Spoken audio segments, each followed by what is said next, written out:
The moment she returned, a stark blue roller bag, utterly alien, sat waiting in our polished entryway. Not the familiar crimson carry-on Kira Langdon had departed with. This one was smaller, a deeper hue, pristine, unblemished by airport stickers. I hadn't even registered her car pulling into the driveway, but there it was, a silent harbinger. Ready to learn the shocking truth about what can unravel a perfect life? I first questioned my own sanity. Grief, or whatever you call the slow decay of a marriage built on polite fictions, does that to you. I didn't dare touch it. I simply watched, transfixed, until the heavy oak door swung open. "Bryson!" Kira's voice chimed, bright as newly struck silver, her designer heels clicking a cheerful rhythm against the slate tiles. She swept in, a vision of polished perfection, a sun-kissed glow on her shoulders, curls framing her sharp, elegant face as if plucked from a glossy magazine. Not a drab professional conference. But the instant her gaze snagged on the navy bag, that flawless facade crumbled. Her complexion drained, leaving her skin ashen, like the phantom touch of death had brushed her. Her eyes blinked once, then twice before settling on me. Not a flicker of fear, but something far more chilling. Pure, unadulterated calculation. You could almost hear the gears turning, the equations of evasion forming behind those suddenly vacant eyes. "Oh, what's that?" she inquired, her words rushing out too quickly, betraying a nervous flutter I rarely saw. I offered no reply. Instead, I calmly rotated the bag's tag, the very one I had secured there myself. It bore a single damning inscription in bold black marker. "Not from Savannah, huh?" Her lips parted, a silent gasp escaping, but no sound followed. I could swear I saw a tremor ripple through her perfectly composed frame. Now here's what's really intriguing. I hadn't planned any of this. I wasn't some cunning mastermind or a heartless manipulator. I'm the man who would meticulously boil artisanal pasta for two when she was out networking, simply because the thought of her coming home to silence was unbearable. I'm the one who'd reread her old messages, searching for a crumb, a forgotten honey from a time when she still meant it. But the intricate tapestry of her lies had become too heavy, too opaque. She'd never set foot in Savannah, not a single meeting attended. She hadn't even packed the charger for her work laptop. I'd found it still plugged into the wall behind the sectional the morning she'd supposedly left. So I followed her. I told my bewildered boss it was a sudden family emergency, bought myself 3 days of absence, and hit the road at 4 a.m.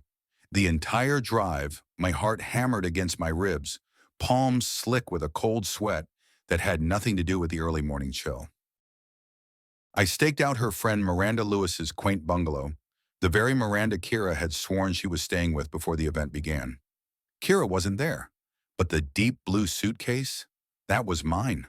I filled it with her forgotten essentials, copies of damning photos, hotel receipts, the clandestine surveillance screenshots I'd taken.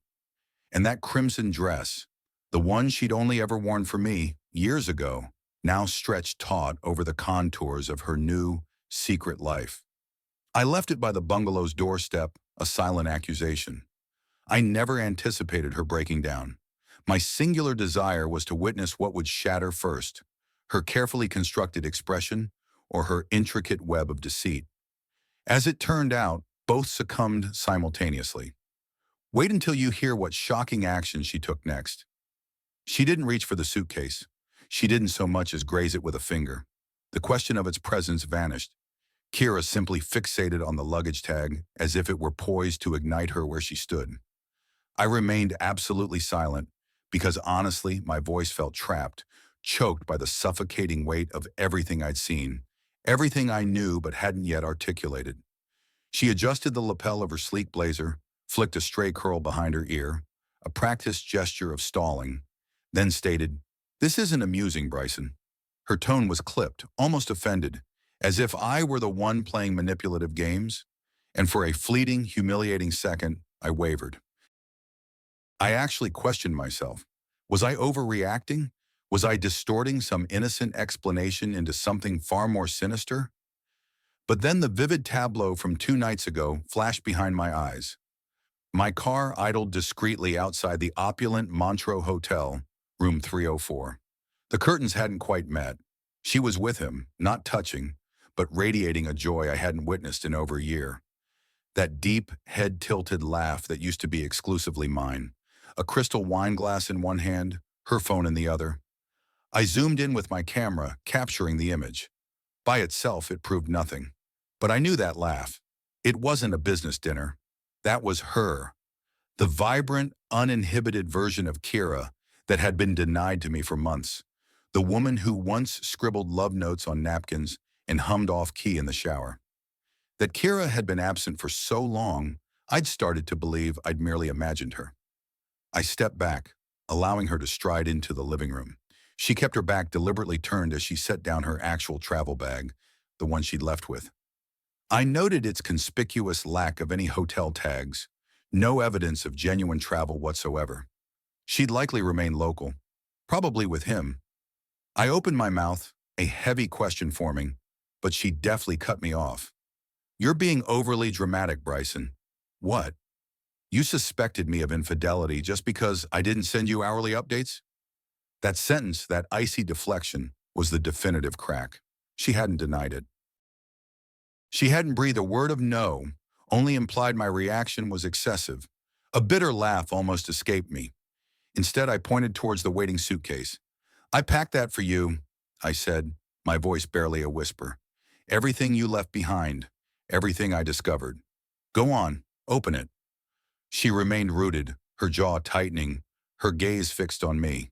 Not with guilt, not with sorrow, but with something dangerously close to utter revulsion, as if I were the one who had committed the unforgivable transgression. It was in that moment I understood. The truth wouldn't break her. It would break me, and I was already halfway there. I wish I could recount a dramatic scene. I wish I could tell you she crumpled to her knees, tears streaming, begging for absolution. But Kira didn't even spare the suitcase another glance. She walked right past it, into the kitchen, as if it were a phantom, pulled a bottle of sparkling water from the fridge. As if that navy blue bag, brimming with her carefully guarded secrets, wasn't a live grenade ticking silently in the center of our opulent entryway. That casual indifference shattered something within me I hadn't realized still existed, something that could still be broken. The ensuing silence felt violent, echoing the chasm between us.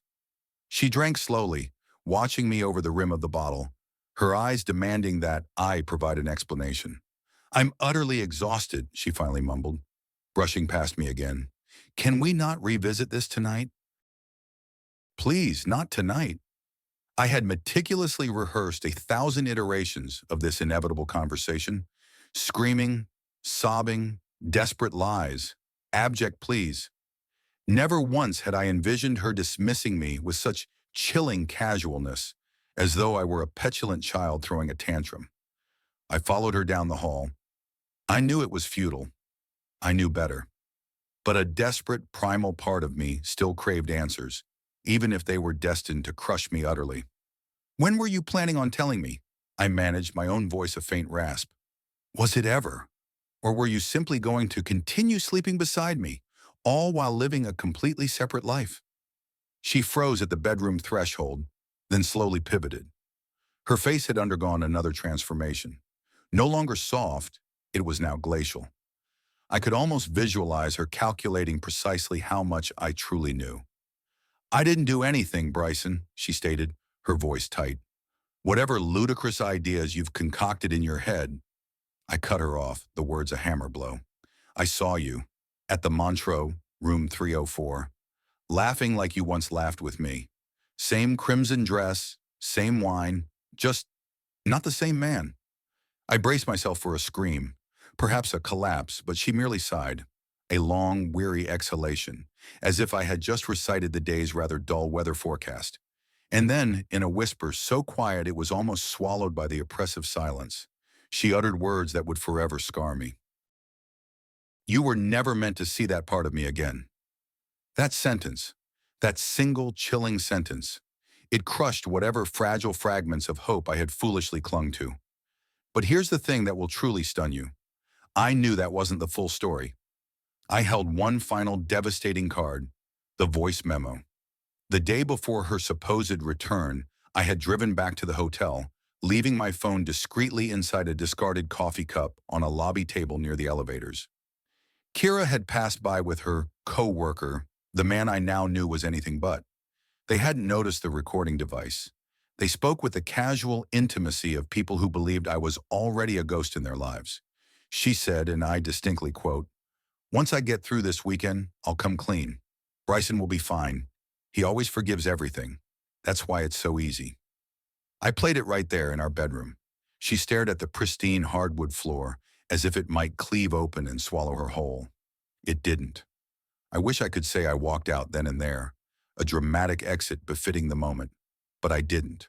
I stood, a frozen caricature of the fool she always knew I'd be. She said nothing for an agonizingly long time, merely stood, arms crossed, eyes still fixed on the floor, calculating how few words she needed to utter to make this inconvenient truth disappear. When her gaze finally lifted to meet mine, it wasn't panic that filled her eyes. It was pure, unadulterated resentment, as if I had cornered her, as if I was the one who had forced her to lie for months, as if my profound hurt was nothing more than a bothersome inconvenience. "You were going to find out eventually," she said, her voice barely a whisper. "I was just trying to figure out the best way to break it to you." I think I laughed, not because it was remotely funny, but because the absurdity of it was so profound, I simply couldn't contain it. "The best way," I repeated, a bitter echo. "Was that before or after the hotel wine tastings and the clandestine hallway giggles?" She rolled her eyes, her classic dismissal, as if I were being dramatic once more. Always dramatic, always sensitive, always Bryson the boring. That's what I used to call myself, privately, when I'd catch her scrolling through her phone at dinner, a secret grin playing on her lips, a smile she hadn't directed at me in months. Kira finally sank onto the edge of our bed, the same bed I'd once considered sacred, now tainted by the imagined shadows of another man's touch. "It didn't begin the way you think," she began slowly, picking at a loose thread on the duvet cover. "It wasn't planned. He just saw me, the way you stopped seeing me a long time ago." That line, that line. She delivered it like it was some profound, painful revelation, as if she expected me to break down, to confess, "You're right, I did stop seeing you." But I never stopped. I saw her every single day. I just hadn't realized I was slowly being erased in return. "I bought you fresh-cut flowers last month," I murmured, the memory stinging. "You tossed them out the same night, said they made your allergies flare up." She merely shrugged. "They did." There it was again, that cold, unfeeling practicality, as if I were nothing more than a complex mathematical problem she had long since solved. "So what happens now?" I asked, the weight of the question heavy in the air. "You want to pack up? Start fresh with him?" She didn't answer immediately, instead leaning back onto the mattress, staring blankly at the ceiling. "I don't know, Bryson. I don't even know if I want him. Maybe I just don't want this." There it was. Not him. Not this. I wasn't being abandoned for someone superior. I was being left because she simply didn't want to feel bored. She didn't want to feel ordinary. And to her, I was now precisely that.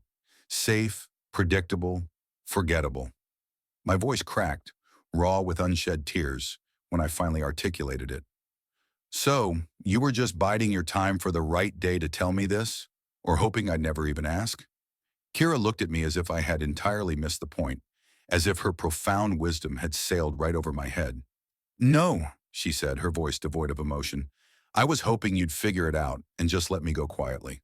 The silence that followed was utterly unbearable, suffocating in its intensity. She'd uttered it as if I should have been grateful for her honesty, as if I had unnecessarily prolonged this agony by failing to discern the signs sooner. But I had seen them. I just hadn't wanted to believe them.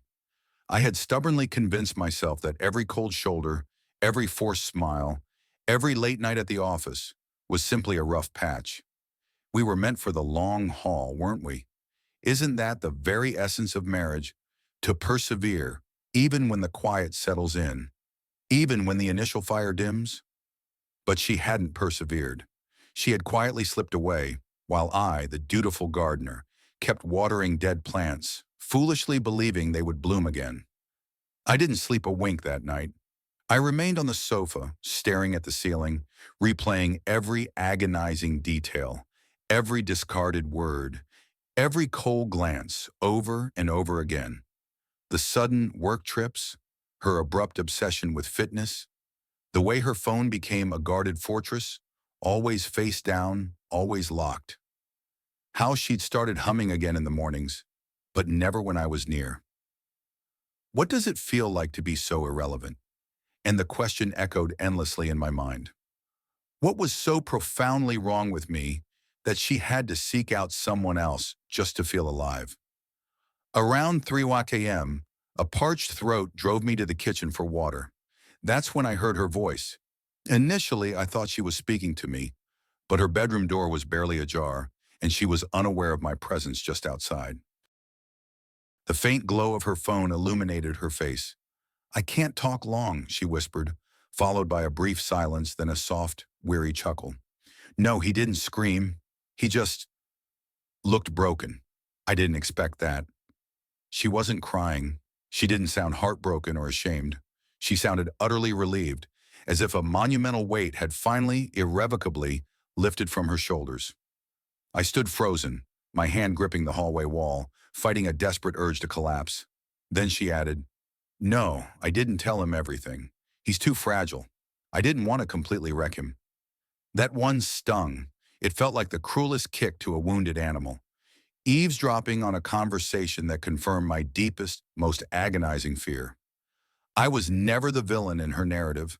I wasn't even the hero. I was merely an obstacle, a soft, easily overcome impediment in her path. I retreated to the couch, sinking back into the oppressive darkness, trying desperately to pinpoint the exact moment I ceased being her partner and became her liability. Perhaps it was when I started conceding every argument, just to preserve a fragile, superficial peace, or when I let go of our cherished date nights because she claimed she was tired, or when I began apologizing for transgressions I hadn't even committed.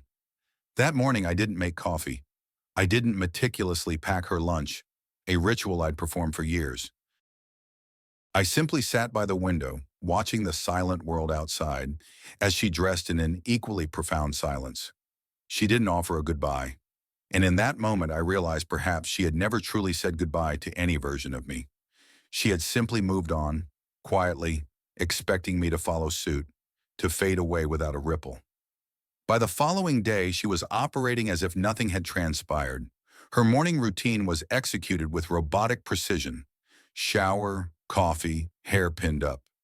She hummed a tuneless melody while making toast. She even asked if I needed anything from the market. I didn't answer. I couldn't. Every word felt like a betrayal of my own dignity. She had meticulously peeled the truth from me like old wallpaper, and now she expected me to stand there, pretending the exposed walls weren't bare. The only thing that propelled me through that day was a fragile, pathetic thought. Maybe, just maybe, this isn't truly over. Maybe she would experience a moment of clarity. Maybe she would finally grasp the enormity of what she was doing. Maybe she would actually choose me again. I understand how utterly pathetic that sounds. Believe me, I do. But when you've invested years painstakingly constructing your entire world around another person, you don't simply walk away. You wait. You hope, even when the humiliation scalds. But hope, I discovered, doesn't play fair. Late that evening, while she was in the shower, her phone vibrated on the kitchen counter. For once, it wasn't strategically placed face down. The message preview illuminated the screen like a searing warning shot. A name I didn't recognize. Caleb. The message read, "Still can't believe how you pulled it off. Does he really think it was a work trip?" My hands began to tremble uncontrollably. I knew I shouldn't look. I knew it would irrevocably sever whatever minuscule thread still tenuously bound me together, but I tapped it anyway. The thread snapped violently. Inside, there were dozens of messages. No remorse, No internal conflict, just meticulous planning, eager coordination, and sickening gloating. She'd booked the hotel under a fabricated business account, used a prepaid card to avoid a paper trail, lied to Miranda, lied to me, lied to everyone. And they had laughed about it. Poor Bryson probably left dinner in the microwave again. He still doesn't suspect a thing. You're evil, babe. Promise me next time it's another full weekend. That Friday night was insane. This shocking revelation will change how you view relationships forever. That's when I saw it. A picture of her, my wife, wearing my favorite old shirt, the one she always claimed was too soft, too worn, to ever wear in public. She was sprawled on a hotel bed, a smile on her face I hadn't seen directed at me in years. The caption read, "Keeping a piece of home while I'm away." I recoiled from the phone as if it had physically burned me, and in a profound, devastating way, it had. I said nothing when she emerged from the shower, her skin flushed, smelling of jasmine. She leaned in, kissed my cheek, and asked if I wanted to watch something on television. I nodded because I had no idea what else to do. Not yet, but something deep inside me had finally gone quiet. The desperate begging part of me was dying, and in its place, something far colder, far harder, was beginning to take root. The next day, I slipped out of the house before she awoke. I couldn't bear to see her lying there, so comfortably entangled in our sheets, as if the last few days hadn't turned our marriage into a pile of bitter ash. I got into my car and simply drove. No destination, just motion. It felt like the only thing left I could control. Sometime around noon, I found myself in the sprawling parking lot of a strip mall, sipping lukewarm coffee, pretending not to be watching the glass door of a boutique salon. I had tracked the number that sent her the message, Caleb. It had taken less than 20 minutes to find his business profile online. He owned a trendy gym downtown. His face was prominently featured in 3 promotional videos, all exaggerated flexes and practiced artificial charm. He looked younger than me, smug in that unearned way some people wear confidence. Here's what no one tells you about betrayal. And that's when a different kind of anger ignited within me. I wasn't furious because she had chosen someone better. I was furious because she had chosen him, a man who shamelessly winked at his own camera. But I wasn't quite done inflicting pain upon myself just yet. That evening, I informed her I'd be working late. She smiled a little too easily, a fleeting flash of relief. I parked 2 blocks away, engine off, an invisible spectator. At precisely 7:38 p.m., she emerged from our building, wearing the same striking crimson coat she used to reserve for our anniversaries. Her phone was clutched in her hand, her lips glistened with gloss, and she radiated an almost palpable excitement. Not nervousness, not conflicted emotions, but pure anticipatory excitement. I followed her to a rooftop restaurant, a dimly lit haven strung with fairy lights, intimate tables set for couples determined to ignore the world crumbling around them. She met him at a secluded table by the railing, and I, hidden in shadow just close enough, watched her lean in and kiss him as if she'd been waiting for that moment all day. That moment, not the kiss itself, but the unrestrained, unburdened way she laughed immediately afterward, shattered something final within me. That head thrown back, utterly joyful laugh. The one I hadn't heard from her since the first year of our marriage. The laugh that used to belong exclusively to us. She had given it away to someone else, like it cost her nothing. I returned home alone again, but this time I didn't collapse onto the couch like a fool. I didn't pace or cry or whisper desperately to the silent walls. I packed a bag, not for her, for me. And then I systematically made copies of everything. The damning screenshots, the precise hotel receipts, the incriminating messages, the voice message from Miranda confirming Kira hadn't stayed with her, and finally the photograph of that rooftop kiss. I meticulously transferred it all onto a USB drive and placed it in the small drawer where she kept her makeup. She wouldn't find it yet, but she would soon. This one move changed everything for me. She didn't notice anything amiss at first. The morning after the rooftop dinner, Kira moved through our apartment as always, scrolling through her phone, a faint private smirk playing on her lips. She didn't even bother to hide her clandestine communications anymore. I watched her from the hallway as she applied her makeup, my pack bag already secured in the trunk of my car, the spare key left conspicuously on the kitchen counter. But I waited for one crucial thing. I needed her to witness in stark reality what she would never ever say aloud. That night I didn't come home. She called twice. No voicemails, no frantic, "Where are you?" Just a pair of missed calls that vanished from my screen as quickly as they appeared. When I finally checked into the tiny one-bedroom apartment I'd found online, I sat on the floor. No furniture, nothing but my backpack and a folded towel serving as a pathetic pillow. But for the first time in what felt like an eternity, in months, I could finally breathe. She found the USB drive 2 days later. I know because she texted me at 2:14 a.m. 3 words that reverberated with a hollow finality. "You did this." I didn't reply. I didn't need to. Everything she needed to know was already contained within that digital folder.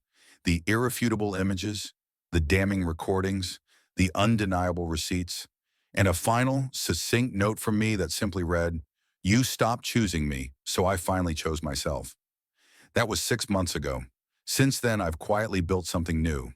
Nothing flashy, nothing dramatic, but undeniably mine. I cook in silence now, not because I'm lonely, but because I finally appreciate the quiet hum of my own thoughts. I take long walks at night, without explanation, without a schedule. I buy vibrant flowers for no one but myself, just to fill my space with their transient beauty. And one day, perhaps, someone else will sit at my small dining table and laugh that unrestrained laugh I used to miss so intensely. But for now, I am perfectly content with being alone. Because being alone, I've discovered, does not automatically equate to being unloved. Kira, she tried to return once, showed up at my door, a ghostly apparition from a past life, claiming she missed what we had. I told her gently but with unwavering conviction that what we had died the moment you watched me break and didn't even blink. And I meant every single word. The funny thing is, I'm grateful now.